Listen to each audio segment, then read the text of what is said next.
Hello everybody and welcome back to Red Eagle Politics. Make sure you guys like this video down below and subscribe to the channel if you are new. So today, Donald Trump giving his best rally in years, in my opinion. This is not a drill. He, gets fresh off the RNC 1 week after the tragic assassination attempt that was deadly in Butler, Pennsylvania. Donald Trump says, no, we're going to hold a rally. And I had questions about, would people show up, and is he going to hold rallies outdoors or indoors? What's the deal? And he held the rally indoors, which I think is a good move, but he hasn't exactly, from what I understand, held a rally in like a big arena and packed it in a while. And that's exactly what he did. He held a rally in Grand Rapids, Michigan. You had 13, probably more than that, 1,000 people show up, not an empty seat in the house. In this map here, there's some red areas circled of places where the stairs are, and it's like, oh, the left is going to say there's empty seats. Yeah, no, that was a packed house. He hasn't done a rally at that arena since early, I think it was March 2019. I was at that rally. It was a great rally, the first time after the Russia hoax investigation ended, and that was electric, and this was very electric, very on message from Trump. He had so many good one-liners, and it's like, this guy's playing to win. J.D. Vance was there. As he went to the stage, you had chants of JD. The base is really embracing him. I think he's expanding Trump's coalition, actually. I think he was a really decent VP pick, more so than I thought in retrospect as well. And the energy is just on Trump's side. It really just is. And you see liberal polls coming out just a few minutes ago showing Trump up by 4 in the popular vote. I mean, Biden, if he's the nominee, which is what we're going to assume until we see otherwise, it's like, yeah, I mean, Biden's really in a tough bind and things could get a whole lot worse for him as time goes by, because Trump is growing stronger and his support base is growing stronger and they're more enthusiastic than ever. And 13,000 people plus at Van Andel Arena in Grand Rapids, in the one of the most contentious swing states, even though it seems as if there's more states that Trump might flip, and we'll get to that in a minute. But Donald Trump saying threat to democracy. Last week I took a bullet for democracy. A lot of good one-liners in the speech. He basically called Biden, 70 IQ, basically insinuated that he had an IQ that was over 140 points higher than Biden's. It was funny. It was something that was on message by and large as well, but he still is an entertainer, and you can't take either one of those two things away from him.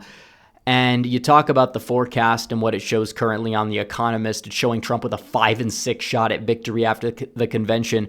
Joe Biden with a 1 in 6 chance at victory. Donald Trump so far in the popular vote, they give him a 3.2% lead, which is huge as of right now. And we are going to get into the electoral map side of things, because I want to say, okay, let's talk about the prospects, the race going the direction that it's going in right now. And let's say that continues all the way until Election Day. And let's say Donald Trump ends up winning in a landslide. Let's say he gets 85 million votes. Let's say Biden, maybe he only gets 70 million. Is it possible? At the rate things are going, it's possible. I'm not going to sit here and say we should be complacent, because anything can happen. 3.5 months is still an eternity in politics. Even a week is an eternity in politics. But let's just have some fun in this video, and we're going to, analyze what would a path, not just to 270 electoral votes be for Trump, but 400 electoral votes for Donald Trump. We're going to have some fun with it. Could Donald Trump have the largest victory since 1984, 1988 in the Electoral College? We're going to fill this out. But first, I have to tell you guys about our very good friends over at My Patriot Supply, because your freedom is up for the taking. And those doing the taking committed to defend your freedom, but they can't take away what they've never given you: peace of mind. Your shelf stocked with 3 months of food, that's peace of mind. Go to preparewithredeagle.com. You can save $200 on their 3-month emergency food kit. Over 2,000 calories every day, lasts up to 25 years, absolutely delicious. I know people that live off of this stuff, and in the Biden economy, 3 months of food for $4.97. I mean, you're probably paying more than that per month for groceries. But you talk about this, it's like, yeah, this is something that you guys should look into buying. Be prepared. Get $200 off and free shipping at preparewithredeagle.com. That's preparewithredeagle.com, because you can never be too prepared. So let's fill this map out. We're going to go state by state, and we're going to fill out the obvious states, the states that voted for Donald Trump in the 2020 election. And that would basically include his floor of 235 electoral votes. And the margins in these states would grow significantly in this reality. So already, let's give him South Carolina. There he goes to 235.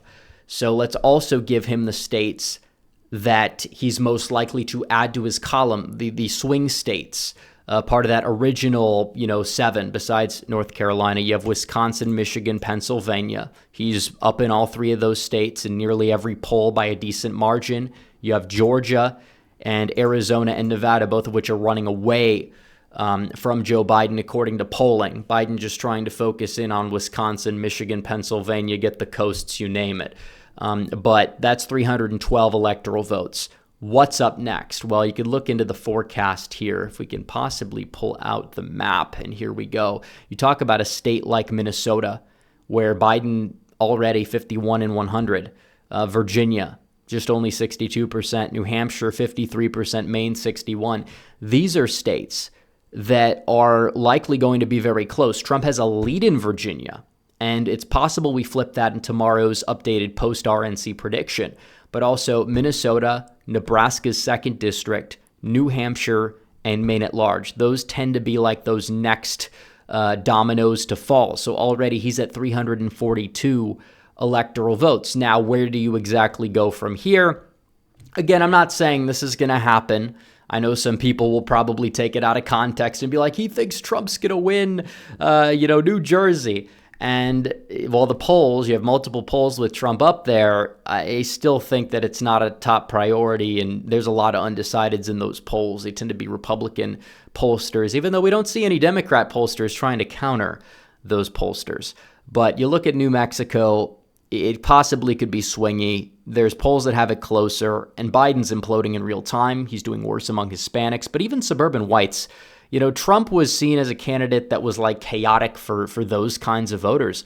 But Joe Biden's presidency has been really nothing but chaos, and Trump has, come off lately as more measured than he has in the past. He comes off as more presidential. Even when he goes off script, it's more like he's a more measured comedian, more so than somebody who is just boisterous and kind of comes off as unappealing to some of these voters, for example. Whereas Biden, he's just, not able to articulate a sentence properly at this stage in the game. But you talk about New Mexico. Yeah, it's possible you could add New Mexico to Trump's column. That would give him 347. Now you start to get into some of these states that are a little bit, I guess you would say, out of play when it comes down to the, conventional knowledge about elections in the modern day. But still, you never know. You look at New Jersey. Trump's got a 17% shot at winning New Jersey. Most people didn't even give him a 17% shot at, a lot of the states that he ended up flipping in 2016 out of nowhere, like Wisconsin. You have polls that are close. If Trump actually pulls off a win, maybe he's just doing so much better in the northern mid-Atlantic. He's improving in Pennsylvania, according to the polling. He's improving in New York significantly. He's improving in Virginia by over 10 points, according to the polling. If that holds up, New Jersey, do I think Trump's going to probably win it? No, but is it in play more so than it's usually been? Yeah, and in the path to 400 scenario, he would get New Jersey, 100%. And Trump has always talked about winning New York, and it's always been a stretch, but we see polls that have it really, really close, really close. It still gives Biden a 99% shot at winning it, and that might be accurate. But I will say there is something brewing, at least in New York City. And Lee Zeldin got it within 6, and Trump is polling better than he was at this point. So again, there is a lot that we just don't know about New York State. I think it could be within 10. I don't really think it gets to a point where it flips, but there's not a lot of states that would basically be a part of this pathway. You know, you could talk about Colorado. I disagree with the prospects of Colorado flipping, just because it's basically become the Democrats' Florida. And Trump probably wins Florida by 1 million votes. A lot of Democrats have moved to Colorado. It wasn't even winnable in 2016 when you had a high third-party vote share. I really don't think it's all that winnable right now. I think it could get closer. But, I mean, Illinois, you have more of a shot, and we haven't seen a lot of polls in Illinois. The border crisis is a very big issue there. You talk about what's going on with the, Chicago area and a lot of these urban areas, partially because of crime and the border crisis. They're moving to the right. Trump is doing better with Hispanics, and he's doing better with black men, even though they're not really that large of a share of the electorate. Every bit helps. And if he does actually rebound a little bit in the suburbs, or at least Biden falters and turnout's low for Biden, is it possible that Illinois is an underrated state? I mean, it voted basically the same way New Jersey did, and we haven't seen any polls out of Illinois recently. We see some polling from, I think, last year that had it as a 9-point game. But if he's actually doing that well in that part of the country, yeah, probably you could make a case for Illinois maybe flipping before Colorado at least, and that would put him to 408. If Kamala Harris was the nominee, you could talk about Delaware, because that would remove Biden's unique point of strength there. And even so, I think Delaware could be significantly closer than 2020. But this would basically be the path. Some people will say, what about Colorado, or what about Hawaii? What about Oregon? I just feel as if in terms of Colorado and Oregon, a lot of liberal Californians moving there, and they're controlled by their major metros that aren't really showcasing any signs of moving right. At least New York City and Newark and Chicago did move right in 2020, despite it being a very unfavorable national environment for Donald Trump. But you look at this 408, that would be the pathway. Is it the most likely course of action? No. Do I think it's going to happen? Probably not.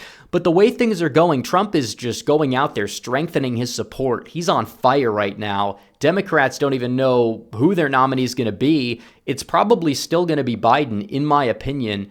And if that's the case, I think it's a total disaster on their hands, and they could suffer generational losses. Because if you get this map, down ballot's going to reflect the top of the ticket. It usually does, more so than expected and more so than what polls show for down ballot races. And it's like, yeah, honestly, Republicans could have, a 40-seat majority in the House at that point, if not even higher. They could have 60 Senate seats, get rid of the filibuster, even if they have a little bit less than that, and really get to work and probably have a majority for generations in the Senate, given the makeup of the Senate and given the fact that there's just more red states than blue states, period. So anyways, guys, this could happen if you get out and vote. But we can't be complacent. We still have a long way to go. But make sure you like this video down below, comment down below, subscribe to the channel, hit the bell for notifications so you never miss another video. Follow me on social media. The links are all in the description down below, and I will see you guys in the next one. Red Eagle, out.